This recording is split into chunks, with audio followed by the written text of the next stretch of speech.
आप सभी को जय मसीह की। आज परमेश्वर के वचन में आप सभी का स्वागत है। परमेश्वर पिता आज अपने वचनों के द्वारा आप सबको बहुत ऐसे आशीष को दे, आप सबसे बोले और बातचीत करे। हम लोग भजन संहिता 33 उसका 13 से हम लोग देखेंगे तो इस प्रकार से लिखा है, यहोवा स्वर्ग से दृष्टि करता है, वह सब मनुष्य को निहारता है, अपने निवास स्थान से वह पृथ्वी पर के रहने वालों को देखता है, और वही तो सबों के हृदय को गढ़ता है और उनके सब कामों पर विचार करता है।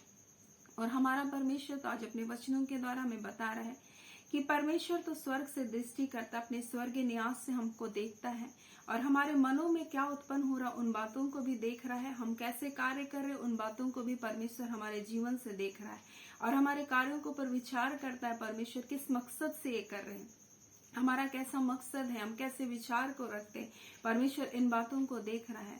तो क्या आज हम परमेश्वर के अनुग्रह की दृष्टि में हैं या परमेश्वर के अनुग्रह की दृष्टि में हम नहीं हैं?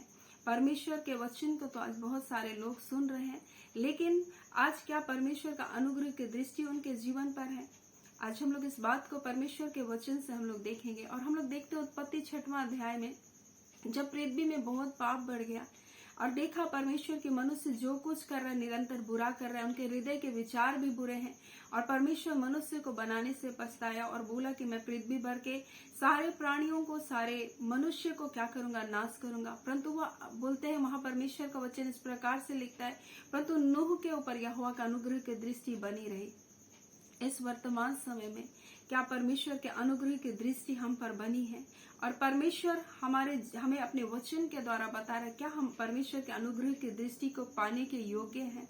क्या हम उस अनुग्रह को पाने के लिए हम उसके इच्छा के अनुसार हम कार्य करें? हाँ, यीशु मसीह में हम सबको अनुग्रह मिला है और लिखा है कि अनुग्रह और यीशु मसीह अनुग्रह और सच्चाई से परिपूर्ण होकर हमारे बीच आया और बोलते हैं उसी की परिपूर्णता से हम सब ने अनुग्रह पर अनुग्रह को पाया। लेकिन फिर भी इस वर्तमान समय में परमेश्वर अपने वचन के द्वारा हमें कुछ बातों को सिखाना चाहता है। परमेश्वर कैसे लोगों पर अनुग्रह की दृष्टि को करता है। हम लोग देखते हैं नूह के जीवन को, जब परमेश्वर ने देखा कि वो परमेश्वर के साथ साथ चलता था और वो परमेश्वर की दृष्टि में एक खरा व्यक्ति था। हम लोग देखते हैं परमेश्वर ने मूसा से कहा कि परमेश्वर बोलते हैं कि मेरे अनुग्रह की दृष्टि तुझ पर बनी रहेगी बोल के। और देखते हैं हम लोग परमेश्वर का वचन में, हम लोग अगर मत्ती में हम लोग देखेंगे तो इस प्रकार से परमेश्वर लूका उसका 5वां अध्याय को हम लोग अगर देखेंगे तो यीशु मसीह ने चेलों का चुनाव किया और वहां हम लोग पतरस के चुनाव के बारे में, हम लोग पतरस को यीशु मसीह ने अपने चेले के रूप में चुना। लेकिन उसमें उसके जीवन की हम कुछ खूबियों को उसके जीवन से हम लोग देखेंगे। पहली बात, वहां पर हम लोग अगर लूका 5वां अध्याय को हम लोग देखेंगे, जब भीड़ परमेश्वर का वचन सुनने के लिए उस पर गिरी पड़ती थी, तब गनीसरत की झील के किनारे क्या यीशु मसीह खड़ा हुआ था। और ऐसा हुआ कि झील के किनारे 2 नाव लगी थी और वहां पर यीशु मसीह ने पतरस की नाव को चुना। 2 नाव थी, परंतु चुनाव यीशु मसीह ने वहां किसका किया? पतरस का नाव को किया। और हम लोग पतरस के जीवन को हम लोग देखेंगे, इस घटना को हम लोग सब कुछ जानते हैं कि यीशु मसीह ने उससे विनती की और बोला कि नाव को किनारे से थोड़ा भी अंदर हटाकर अंदर ले चल बोला, क्योंकि भीड़ यीशु मसीह को दबा रही थी। और यीशु मसीह इस नाव पर खड़े होकर क्या क्या प्रचार किया, लोगों को परमेश्वर का वचन को सुनाया। यहाँ पर देखते हैं पतरस जाल को सुधार रहा था, लेकिन परमेश्वर का अनुग्रह का दृष्टि, यीशु मसीह का अनुग्रह का दृष्टि उस पर था, क्योंकि वो वचन को सुन रहा था, लेकिन वो अपने आप को जांच भी रहा था, है ना। और दूसरी बात हम लोग वहां पर देखते हैं कि वो अपने एक्सपीरियंस के बदौलत वहां पर यीशु मसीह कोई ऐसा नहीं कहा। जब यीशु मसीह ने कहा कि चलो नाव को थोड़ा गहरे पर ले चल बोलता है, तब वो ये नहीं बोलता है कि प्रभु हम तो मछुआरे हैं, प्रभु हमने सारी रात हम क्यों करें, कल के कोई सवाल नहीं बोला। सारी रात बोलते हैं हमने मेहनत किया प्रभु, लेकिन तेरे कहने पर बोलता है मैं जाल को क्या करूंगा, डालूंगा। यानी वो बदलाहट के लिए तैयार था, वो यीशु मसीह के शब्द का पालन करने के लिए तैयार था। आज ऐसे ही लोगों पर अनुग्रह की दृष्टि होगा जो यीशु मसीह की बात को सुनकर उसके अनुसार करने के लिए तैयार था। भीड़ यीशु का वचन को सुन रहे थे, परमेश्वर का वचन को सुन रहे थे, लेकिन क्या लोग आज अपने जीवन को बदलने के लिए तैयार हैं? क्या अपने अनुभव को छोड़कर, पुरानी बातों को छोड़ करके, अपने एक्सपीरियंस को छोड़ करके क्या वो यीशु मसीह के ऊपर निर्भर होना चाहते हैं? ऐसे लोगों को परमेश्वर चाहता है, और परमेश्वर चाहता है कि हम उसके ऊपर निर्भर रहें। और यहाँ पर हम लोग देखते हैं पतरस के जीवन में इन्हीं बातों को वहां लिखा है। जब वह बातें कर चुका तो समौन से कहा, गहरे में ले चल, मछलियां पकड़ने के लिए अपने जाल डालो, बोलता है। समौन ने उसको उत्तर दिया, हे स्वामी, हमने सारी रात मेहनत की और कुछ ना पकड़ा, तो भी तेरे कहने से जाल डालूंगा। पतरस के जीवन को हम लोग देख सकते हैं कि वो सारी रात परिश्रम किया है, और फिर भी वो क्या कर रहा है? यीशु मसीह के, प्रभु फिर भी तेरे कहने पर मैं जाल डालूंगा। यानी वो एक नम्र व्यक्ति है, और परमेश्वर का वचन कहता है यहोवा महान है, तो भी वो नम्र मनुष्य पर दृष्टि करता है। वो आज्ञा मानने को तैयार है। और हम लोग देखते हैं जब उसने आज्ञा माना, जाल को डाला, इतनी मछलियां पकड़ा कि उनका नाव क्या होने लगा? डूबने लगा। तब उसने और भी मित्रों को क्या किया? संकेत करके बुलाया। यानी उसके जीवन में क्या था? वो दूसरों को भी बांटने के लिए, वो दूसरों के लिए भी उनका दिल खुला था। वो अपने आप में स्वार्थी नहीं था कि जो आशीष परमेश्वर ने मुझको दिया वो मुझ तक ही केवल सीमित रहे, परंतु दूसरों को भी बांटने वाला व्यक्ति था। उसके जीवन में इन बातों को, इन खूबियों को हम देख सकते हैं। और तीसरी बात, वो अपने पापों को भी माना। जब यीशु मसीह के आश्चर्य कर्म को देखा तो बोला, हे प्रभु मुझसे, हे प्रभु बोलता है, हे प्रभु मेरे पास से जा, क्योंकि मैं पापी मनुष्य हूं। यानी हम जब परमेश्वर के वचन को सुनते हैं, उसको हम स्वीकार करना चाहिए, और हमको बदलाहट के लिए अपने जीवन को तैयार करना चाहिए। और साथ ही वो क्या है? अपनी गलतियों को भी उसने स्वीकार किया। उसने अपने मित्रों की भी सहायता की। ये सारी बातें उसके जीवन में परमेश्वर का अनुग्रह को लेकर के आया, और वो यीशु मसीह का चेला बन पाया। आज हमारे जीवन से भी परमेश्वर इन्हीं बातों को देखना चाहता है। क्या हम परमेश्वर की दृष्टि में अनुग्रह को पाए हैं? उसने अपना इकलौता पुत्र यीशु मसीह दिया है, और उसके वचन इस प्रकार से लिखता है, यूहन्ना पहले अध्याय में लिखा, और वचन देहधारी हुआ और अनुग्रह और सच्चाई से परिपूर्ण होकर हमारे बीच डेरा किया। वो अनुग्रह के साथ और सच्चाई के साथ बोलता है, अनुग्रह और सच्चाई से परिपूर्ण होकर हमारे बीच में डेरा किया। तो क्या हम उस सच्चाई को अपने जीवन में स्वीकार करते हैं कि हम झूठ के दीवारों को अपने चारों ओर खड़ा करके रखें? हम अपने एक्सपीरियंस को, अपने अनुभव को लेकर के परमेश्वर के पास आए। हमें उस झूठ की दीवार को गिराकर परमेश्वर के सामने अपने आप को नम्र करना है, और उसकी इच्छा के अनुसार जब हम कार्य करेंगे तो परमेश्वर का वचन कहता है उसकी परिपूर्णता से हम सब ने अनुग्रह पर अनुग्रह को प्राप्त किया। यानी यीशु मसीह के वचन को बोलता है, नम्रता से बोलता है, अपने दीनता के साथ अपने हृदय में ग्रहण कर लो। बोलता है यही तुम्हारे प्राण का क्या कर सकता है? उद्धार कर सकता है। याकूब में हम लोग इसको पढ़ते हैं, यही हमारा उद्धार करने वाला है। यानी बड़ी दीनता, बड़ी नम्रता के साथ हमको परमेश्वर के वचन को अपने हृदय में क्या करना है? ग्रहण करना है, बोलता है। और उसी की परिपूर्णता से हम सब ने अनुग्रह पर अनुग्रह को पाया। हम लोग इसी बात को हम लोग देखते हैं कि कैसे नूह परमेश्वर के दृष्टि में अनुग्रह को पाया, कैसे मूसा परमेश्वर के दृष्टि में अनुग्रह को पाया, कैसे यहाँ पतरस परमेश्वर के अनुग्रह को पा रहा है, क्योंकि वो अपने आप को बदलने के लिए तैयार है। वो परमेश्वर के वचन को स्वीकार करने के लिए तैयार है। वो आज्ञा मानने को तैयार था। वो स्वार्थपूर्ण जीवन को छोड़ने के लिए तैयार था। उसके जीवन में स्वार्थपूर्ण जीवन क्या था? नहीं था, क्योंकि वो परमेश्वर का वचन को वहां सुन रहा था।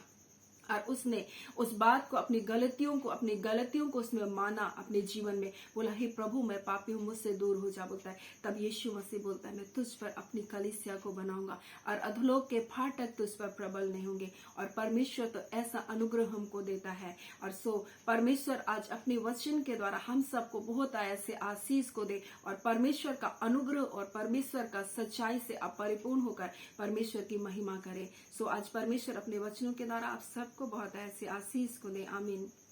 धन्यवाद देते हैं प्यारे पिता परमेश्वर, प्रभु यीशु के नाम से। प्यारे पिताजी, हम आप सब मिलकर आपके पास आते हैं पिता। आज के सुंदर सुभाग के लिए पिता आपका बहुत धन्यवाद देते हैं। पिता परमेश्वर, आपकी दया, आपका अनुग्रह की दृष्टि प्रभु हम सब पर हो खुदावन प्रभु। हाँ खुदावन परमेश्वर पिता, हम आपके अनुग्रह के बगैर कुछ भी नहीं पिता।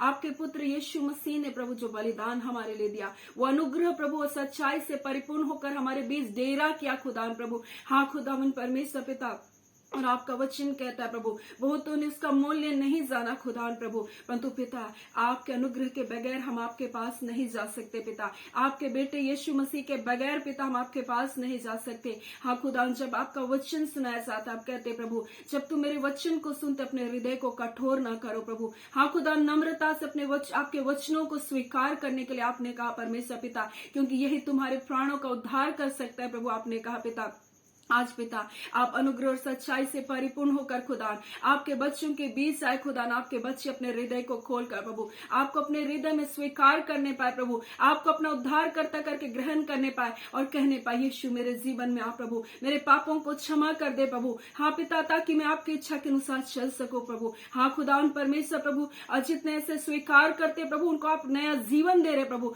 आप अनुग्रह से परिपूर्ण कर रहे प्रभु, आपकी दया दृष्टि उनके जीवन पर बनी है खुदावन प्रभु।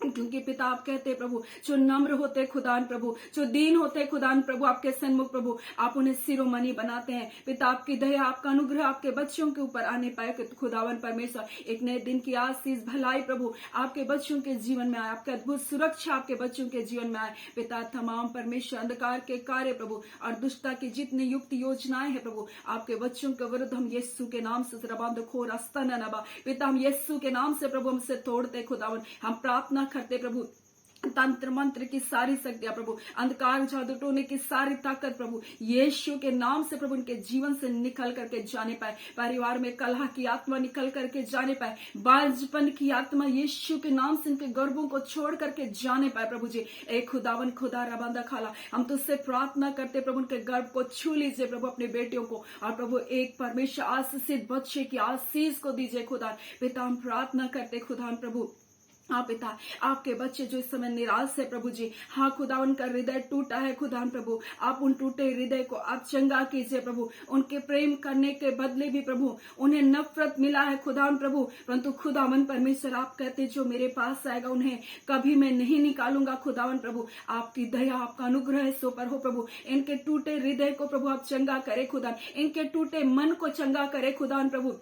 खुदावन आप कहते हैं मनुष्य तुम्हें छोड़ सकता है पिता, परंतु मैं तुझे कभी भी नहीं छोड़ूंगा परमेश्वर पिता, ना कभी त्यागूंगा परमेश्वर पिता। आप इनसे प्रेम करते खुदावन प्रभु, आप हर एक परमेश्वर पिता हर एक लोगों को अपने प्रेम से भर रहे प्रभु। आज की सुबह प्रभु आपके उपस्थिति की सामर्थ आपके बच्चों को घेर रही है प्रभु जी, आपका अनुग्रह का दृष्टि आपके बच्चों के ऊपर बना रहे प्रभु जी। खुदावन परमेश्वर आने वाली परीक्षाओं से, आने वाले संकटों से, आपद विपतों से अपने लोगों की आप रक्षा करें खुदावन। हम आपके हाथों में आपके बच्चों को सौंपते प्रभु, आपके प्रिय लोगों को सौंपते प्रभु जी। हर एक को पिता आप आशीष दीजिए नाम बा नाम खुदावन, हर एक के जीवन में अपनी भलाइयों से आप परिपूर्ण कीजिए। हर वो पिता परमेश्वर प्रभु जी अंधकार का कार्य इनके जीवन से यीशु के नाम से प्रभु निकल करके जाने पाए खुदावन। हम पूरी रीति से इनके जीवन को प्रभु आजादी की घोषणा करते यीशु के नाम से पिता परमेश्वर। आपकी भलाई प्रभु जी इनके जीवन को ढूंढते हुए आने पाए खुदा, आपका फेवर खुदावन यीशु के नाम से पिता इनके जीवन में आने पाए प्रभु जी। हाँ खुदावन परमेश्वर आपकी सहायता यीशु के नाम से पिता इनके जीवन में आने पाए पिता। हम आपके लोगों को आशीषित करते आज की सुबह, हम आपके लोगों को प्रभु आपके लहू में ढांपते खुदावन यीशु रवांदा खाला। इसी घड़ी प्रभु जी अपनी सुरक्षा में ले लीजिए प्रभु। हाँ पिता आज के दिन की सारी भलाई जय छुटकारे के लिए पिता आपका धन्यवाद देते पिता। आपने प्रार्थना सुना, प्रार्थना आपके बेटे यीशु के नाम से मांग लेते हैं, आमीन। परमेश्वर पिता आप सबको बहुत ऐसे आशीष को दे, आमीन।